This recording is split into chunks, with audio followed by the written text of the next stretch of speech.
No verão de 1987, uma nova versão de uma linguagem de programação foi lançada. Pouco mais de um ano depois, um grupo de adolescentes, estudantes universitários, se juntam na casa de um deles e criam um produto revolucionário. Na verdade, o que aconteceu no verão de 87 foi ser lançada uma versão nova de uma linguagem de programação que naquela época, no final dos anos 80, ficou muito em moda no Brasil, uma linguagem chamada Clipper.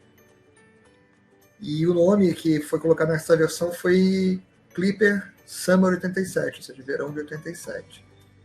Isso era uma época em que ainda estava se descobrindo como dar nome para software, né? Esse negócio de produtos de software era uma coisa recente, então você tinha as mais variadas formas de dar nome. E essa foi uma.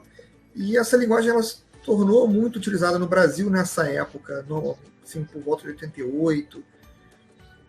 E acabou que nós resolvemos olhar por que tanta gente estava usando essa linguagem. Ela era uma linguagem bem focada em fazer softwares que mexiam com banco de dados, né? E para negócio, software para negócio. E nós trabalhávamos há muito tempo com Pascal, com desenvolvimento em Pascal. E com isso a gente resolveu estudar essa linguagem para ver se com ela a gente conseguiria fazer coisas mais rápido ou de forma mais produtiva do que com Pascal. E aí a gente teve uma surpresa. Se você ainda não assinou o canal, clique aqui embaixo para assinar e marque o sininho para ser notificado quando saem novos vídeos. Se você gostar do que você vir e ouvir aqui, deixe o seu like, que o feedback é interessante para nós. Na verdade, nessa época, a gente também tinha já visto que muita coisa tentava se fazer com DBase 3, né? Que era o banco de dados. E aí foi quando a linguagem surgiu e a gente já tinha criado alguns produtos ou algumas soluções comerciais, inclusive, utilizando o Pascal. E isso dava um trabalho maior para fazer, que demorava mais para fazer, e foi quando a gente, de fato, resolve tentar entender, cara, por que esse clipe é tão falado, né? Por que é tão mais fácil criar soluções no Clipper? E aí, então, a gente começa a estudar essa linguagem de programação. E eu me lembro que era um livrão grandão desse tamanho, assim, Clipper Summer 87, e a gente comprou esse livro e a gente começou a estudar e a criar as soluções no Clipper da forma que se criava soluções no Clipper naquele momento, que era basicamente através de um editor de texto, onde você escrevia ali o seu programa, né, a sua linguagem, usando a sintaxe da linguagem, e depois você compilava e tinha que lidar com os problemas que, obviamente, você tinha colocado no seu código, normal, como qualquer programador faz normalmente, só que nós vínhamos de algo que para nós era muito produtivo. Naquele momento, a gente estava acostumado com a programação feita num ambiente de programação, né? Numa IDE, que o Turbo Pascal tinha. Inclusive, ele era muito conhecido justamente por essa IDE que facilitava demais a construção dos programas. E aí nós nos deparamos com uma grande dificuldade, porque escrever os programas no Clipper era muito mais complicado do ponto de vista que você tinha que escrever um programa, sair do seu editor de texto, rodar um compilador que lia aquele programa, então tentava gerar um executável, e nesse processo ele encontrava os erros, e ele listava os erros para você, e você tinha que entender onde é que estava o erro pela mensagem, você voltava para o programa e tinha que, então, procurar lá no seu código e resolver esse problema. Isso causou para a gente um desgaste muito, muito grande. Foi quando a gente teve uma ideia. A gente falou, cara, por que a gente não cria uma IDE, um ambiente de programação para essa linguagem? Porque nós já sabemos como faz e como se programa em Turbo Pascal dentro de uma IDE, e como isso é muito mais produtivo. E se essa linguagem cresce tem tanto momento, tem tanta gente entrando nela, um ambiente de programação vai ser uma coisa que vai facilitar tanto para a gente, quanto para qualquer outra pessoa. E aí surge essa ideia de criar uma IDE. Clipper não tinha uma ideia. Isso foi uma surpresa desagradável, porque a gente vinha de trabalhar com uma IDE, e a IDE agregava muito, né? E fazer uma IDE pareceu a coisa lógica para a gente.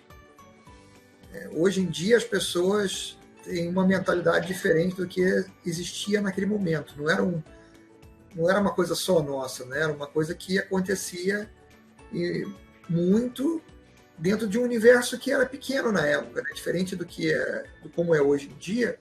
O universo de pessoas desenvolvendo software era muito menor, né?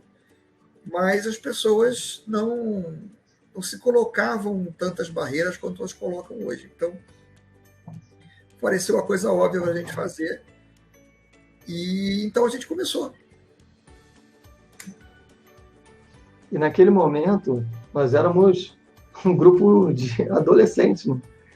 Nesse momento, a maioria de nós tinha 17, 18 anos, a gente estava no início da faculdade, quando a gente se deparou com essa situação. Estamos aí no final da década de 80, final, anos 88, o Clipper era a versão Summer 87, mas nós estamos falando de um projeto que a gente decide realizar e no final da década de 80. Isso foi mais ou menos final de 88 para início de 89, mas o projeto em si a gente criou no final do ano de 1988. Foi ali mais ou menos setembro, outubro, se eu estou com a memória boa. E ali a gente resolve ir para a casa do Maurício num fim de semana. Na verdade, a gente decide fazer isso num fim de semana.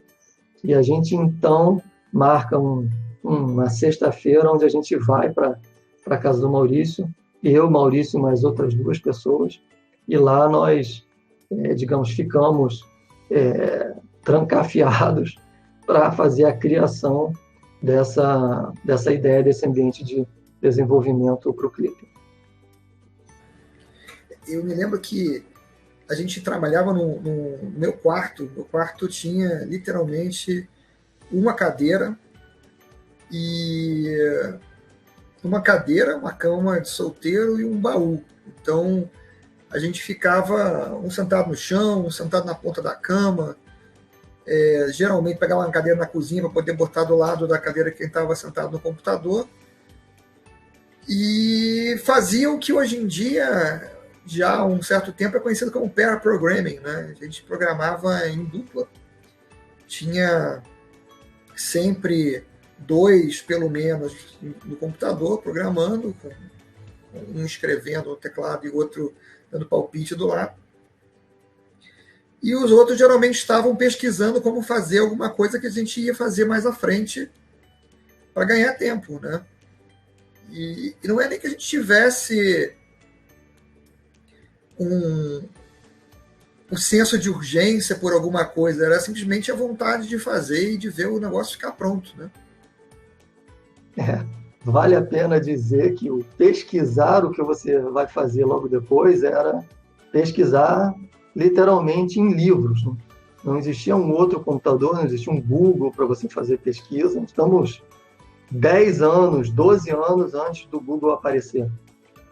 Então, pesquisar era literalmente ler nos livros e aquilo que a gente ia ter que criar. E aí entenda-se livros de Turbo Pascal, de linguagem Pascal, porque nós estamos criando no Pascal um ambiente que é um produto em si, que vai trabalhar com uma linguagem de programação. Então, ali, enquanto 2, digamos, estavam escrevendo a mão na massa, outros 2 estavam olhando e dando um suporte. E de tempos em tempos isso ia rotacionando. Ou seja, não eram sempre os mesmos 2 que estavam escrevendo, a gente ia trocando. E a gente tinha uma grande vantagem no nosso grupo, que apesar de sermos, digamos, 4 pessoas que entendiam de programação, nós tínhamos um de nós que era uma pessoa que entendia muito, mas muito mesmo, de como corrigir os problemas. Ele entendia muito de assembly. Então, isso nos ajudava muito na hora que aparecia um problema mais complexo. Era essa pessoa que cuidava de corrigir a parte mais difícil do código. Ele ficava com a tarefa mais ingrata de procurar os erros mais difíceis e conseguir corrigir esse problema.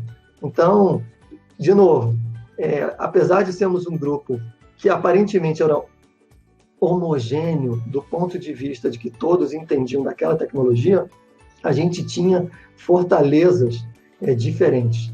Éramos 4 pessoas com um conjunto, digamos, de fortalezas completamente diferentes e complementares. Então, ali a gente estava, sem ter a menor ideia, trabalhando num formato que hoje se chama Squad, e que a gente tinha ali pessoas com capacidades diferentes, um conhecimento básico da mesma tecnologia, digamos, homogêneo, mas em cima disso cada um tinha capacidades que se complementavam e a gente conseguia trabalhar muito bem de forma conjunta ali, e inclusive a gente conseguia estabelecer um mecanismo de liderança, onde um de nós assumia a liderança em determinado momento frente a um problema, e isso funcionava muito bem. A primeira versão dessa aplicação, dessa IDE, ficou pronta depois de mais ou menos 2 semanas. Não, obviamente, 2 semanas de trabalho contínuo, mas 2 semanas de tempo decorrido, onde a gente se reunia na minha casa, no meu quarto, depois da faculdade, algumas vezes por semana, e no final de semana, né? Então, podemos colocar aí que tiveram envolvidos, vamos dizer, 3 finais de semana e algumas tardes.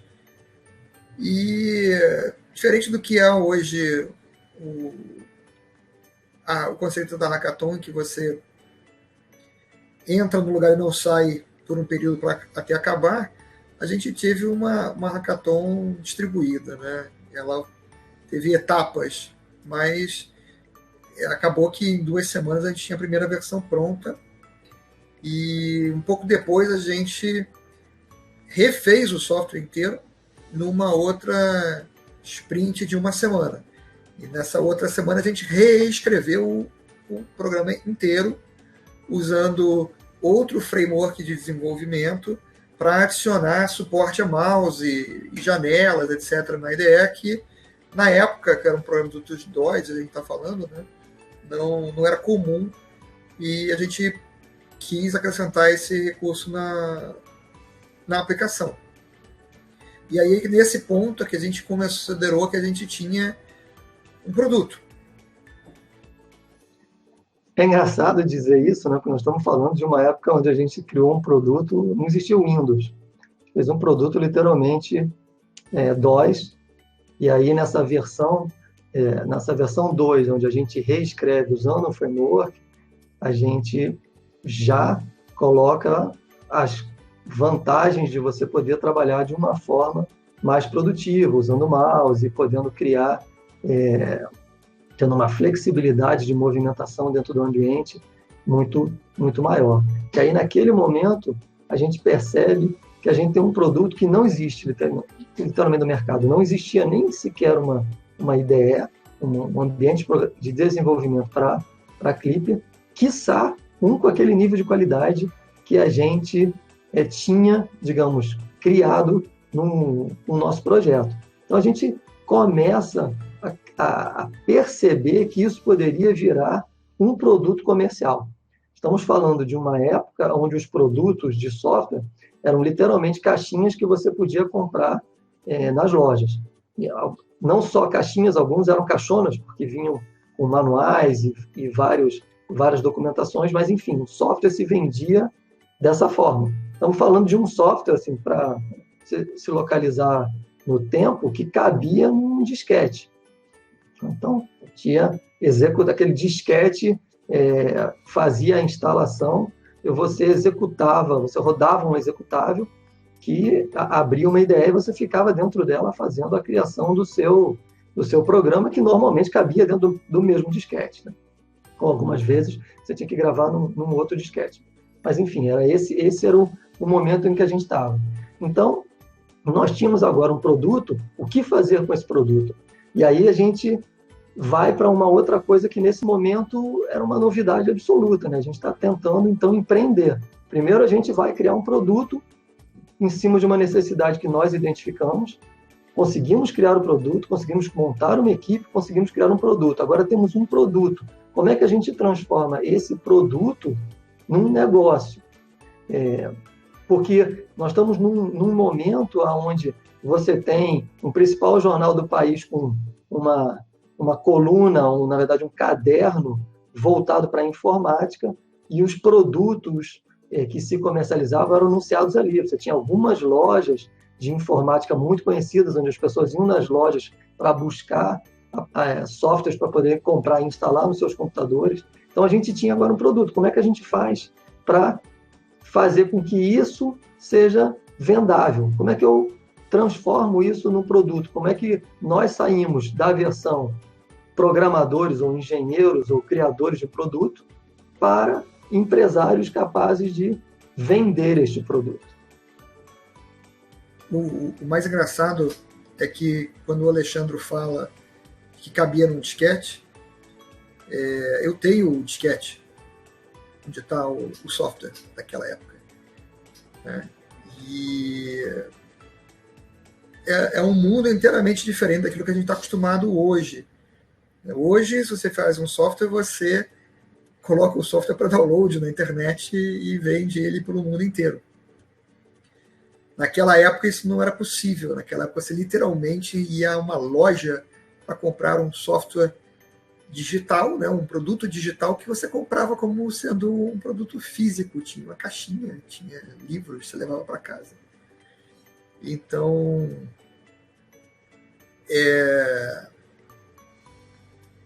era uma experiência muito diferente daquilo que é hoje. E nós precisávamos encontrar uma forma de fazer isso, porque nós éramos um grupo de garotos querendo vender um produto, querendo vender um software, uma coisa que para nós era desconhecida, e então a nossa opção foi buscar uma empresa já estabelecida que tivesse produtos no mercado e que a gente pudesse, então, levar o nosso produto até essa empresa e tentar buscar que essa empresa atuasse como um distribuidor, né, do produto. E assim a gente fez. E aí, qual foi a solução que a gente encontrou? De novo, voltamos para o jornal, olhamos para o jornal, que era a nossa referência, porque era ali, digamos que muitas pessoas procuravam por produtos digitais ou produtos de tecnologia, softwares. Era ali que você procurava ali ou você procurava em revista. Nós estamos numa era muito distante da internet que a gente conhece. A gente está num momento sem rede de computador, quiçá a internet.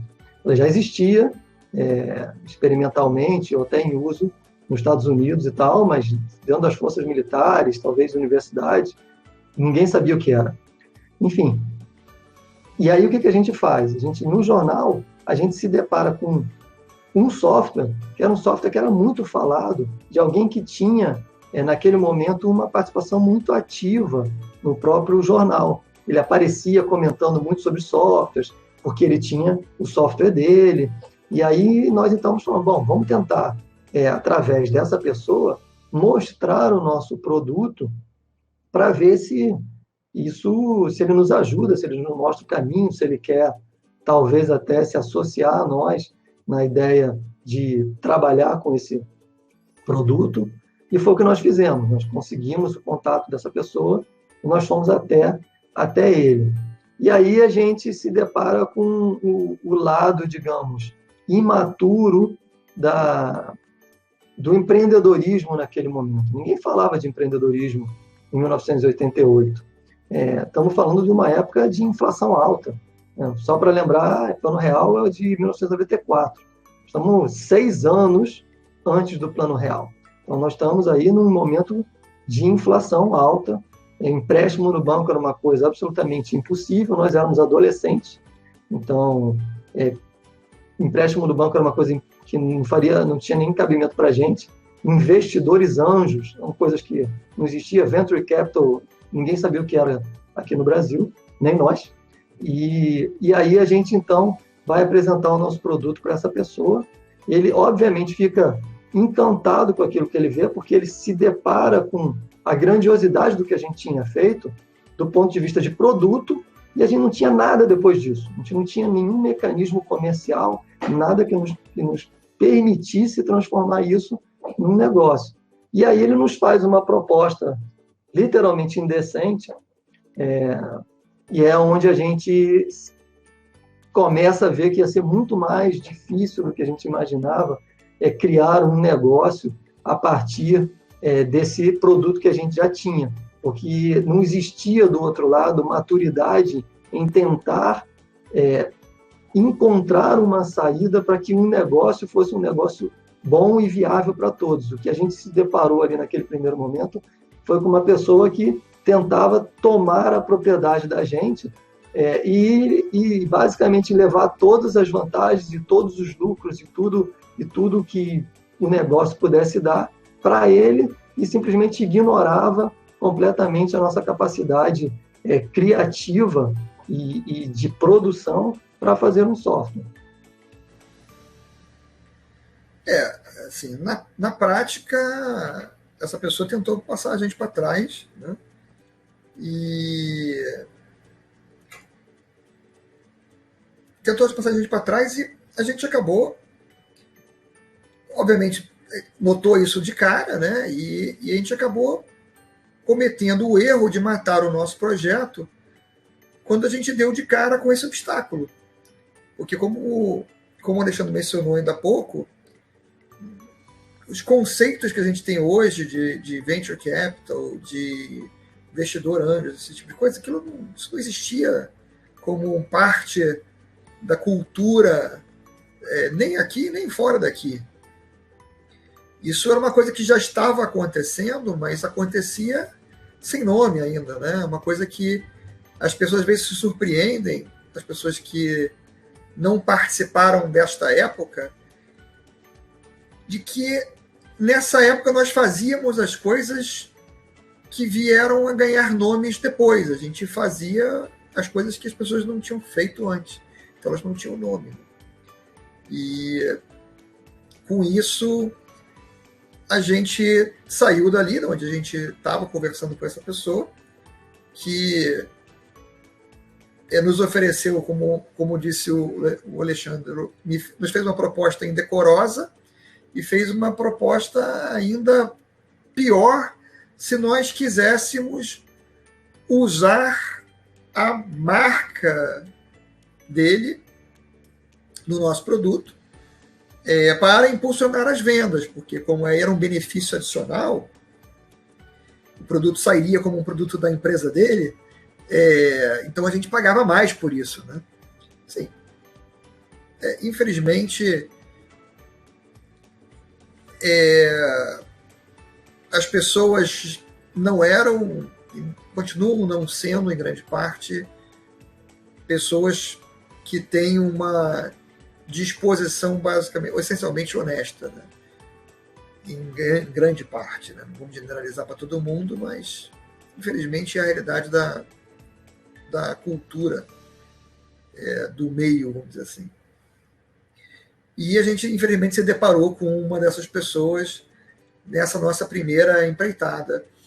E acabou que, naquele momento, não tendo os caminhos que a gente tem hoje da internet para um meio de comunicação para divulgar alguma coisa, para conseguir os contatos, etc., a gente acabou resolvendo colocar o software na gaveta e eu lembro essencialmente de dizer, bom, ok, se nós não vamos ganhar dinheiro com isso, ninguém vai, porque não vamos dar de presente para ninguém. Literalmente, dar não era uma coisa que a gente considerava, e talvez esse tenha sido um dos nossos equívocos, que talvez se a gente tivesse liberado aquilo de uma forma gratuita, para que, sei lá, pudesse ser distribuído dentro de livros, das editoras de livros de Clipper, a gente talvez tivesse ganho pelo menos a notoriedade por ter escrito o software que muitas pessoas teriam usado para aprender a linguagem de programação do Clipper Summer 87 e todos os que viriam depois, porque isso era uma coisa configurável naquele ambiente. Mas, enfim, esse foi um dos problemas que, digamos assim, dos aprendizados que vieram depois. E uma outra coisa importante que nós também não conseguimos fazer, porque era muito dificílimo fazer, era convencer pessoas próximas a investir nessa ideia. Não existia esse conceito de investimento. Não dá para 4 adolescentes chegar para o pai, para a mãe e falar assim, mãe, bota uma grana, pai, bota uma grana aqui, que nós criamos um produto software. Primeira pergunta dos nossos pais o que é um software? O que é esse produto? Não, isso é uma coisa que roda no computador. Tá, mas quem que quer isso? Porque quantas pessoas tinham computadores? Quantas pessoas literalmente precisavam de um ambiente de desenvolvimento? Todos aqueles que queriam criar softwares comerciais, aonde a guarda dos dados no banco de dados era um mecanismo necessário. Então, entender isso naquele momento era uma coisa muito anterior à realidade que se tem depois. O mercado ainda estava se formando, era um mercado virgem. Então, nem nós tivemos a sacada, digamos, de ofertar gratuitamente, nem muito menos conseguimos apoio das pessoas próximas, porque isso parecia uma ideia sem fundamento nenhum. Naquela época, nós éramos só os garotos malucos, vamos dizer assim, porque até as histórias de outros garotos malucos que tinham passado por situações semelhantes e criado com isso empresas que nesse momento já estavam se tornando conhecidas, mas mais para aquelas pessoas que mexiam com o computador, né? Essas histórias não eram conhecidas, né? Então, nem nós mesmos que mexíamos com isso tínhamos a visão de toda a história, de como foram criadas empresas de software, empresas de hardware por outros jovens uma década antes daquele momento que a gente estava vivendo. Foi só pela década de 90, quando essas empresas já eram gigantes, vamos dizer assim, que essas histórias começaram realmente a ser contadas, né? Então, aí que começou o momento das pessoas começarem a achar que um grupo de jovens dentro de uma garagem ou dentro de um quarto poderiam criar produtos, né? E poderiam criar empresas. Aquilo que hoje é uma coisa considerada corriqueira, vamos dizer assim, que para todo lado você vê gente tentando fazer, e você vê gente querendo investir, apostar naquelas que têm aparentemente a maior possibilidade ou uma probabilidade de ganho, né? E naquela época era inteiramente impensável. Na verdade, nós fomos um grupo de nerds, digamos assim, que criamos um produto que não existia no momento num dormitório, ou seja, num ambiente onde ninguém esperava que se pudesse criar um produto literalmente revolucionário para o seu momento, tão revolucionário que as pessoas que tiveram contato com o produto ficaram impressionados com a qualidade daquele produto. Para que a gente consiga ter ideia disso, muitos anos depois, que começaram a surgir algumas IDEs, alguns ambientes de desenvolvimento para essa linguagem de programação, e muitas vezes as empresas que usavam o produto que criavam seu próprio ambiente ali para poder fazer desenvolvimento naquela linguagem. Então, eu diria que a gente teve vários aprendizados que, claro, olhando para trás, né, engenheiro de obra pronta, é fácil falar agora, né, 30 anos, mais de 30 anos depois, mas ali a gente, de fato, empreendeu, o tipo fez uma espécie de hackathon, que hoje em dia é super reconhecido. A gente trabalhou num squad, a gente tentou criar um negócio, a gente foi para a rua com o produto, a gente foi pouco para a rua. Acho que uma das grandes aprendizados que ficam para nós a gente não tentou tudo. A gente era muito jovem e muito convencido do nosso produto, que a gente perdeu ali várias possibilidades de levar o produto para outros caminhos. Nós fomos pouco para a rua. A gente deveria ter batido em mais portas, a gente deveria ter ido em mais locais, a gente deveria ter tentado mais, ter brigado mais para talvez aparecer na mídia, ainda que a mídia era uma mídia impressa de forma gratuita, simplesmente pela notoriedade do produto que a gente tinha criado. Enfim, faltou para nós mais garra empreendedora do ponto de vista da dificuldade que é empreender.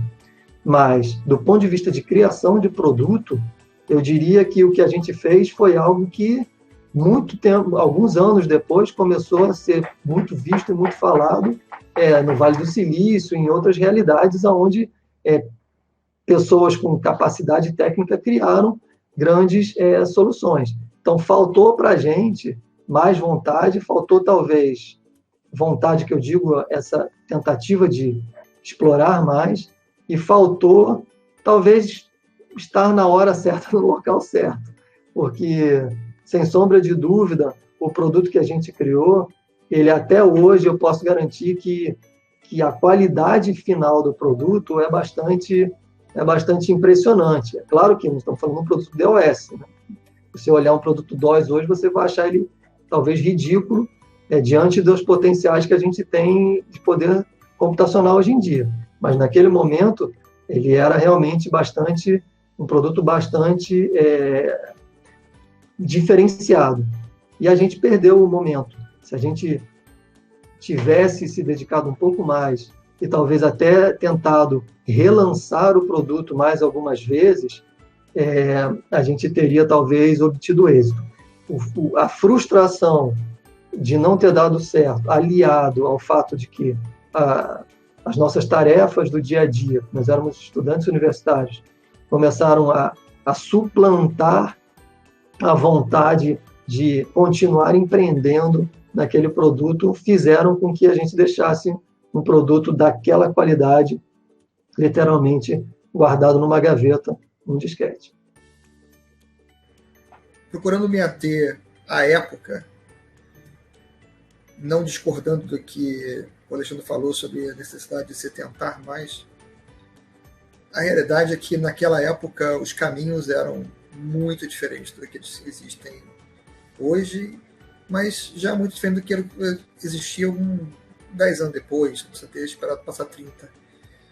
Né? Encontrar pessoas que estivessem dispostas a conversar com você não era fácil. Não era fácil porque não havia o meio digital, não havia a internet, você não mandava um e-mail para a pessoa, você tinha que conseguir o telefone dela e ligar para ela. E aí você tinha que conseguir que ela atendesse você. Né? E aí, de novo, quando você está falando de garotos universitários, naquela época era difícil que você conseguisse que alguém quisesse te atender e olhasse porque você estava fazendo com uma seriedade, vamos dizer assim. Mas fica aí o aprendizado de que é, obviamente, importante a gente insistir naquilo que a gente está fazendo, persistir e, obviamente, de que, olhando para trás e sabendo o que vem depois, fica muito mais fácil a gente saber o que a gente deveria ter feito diferente.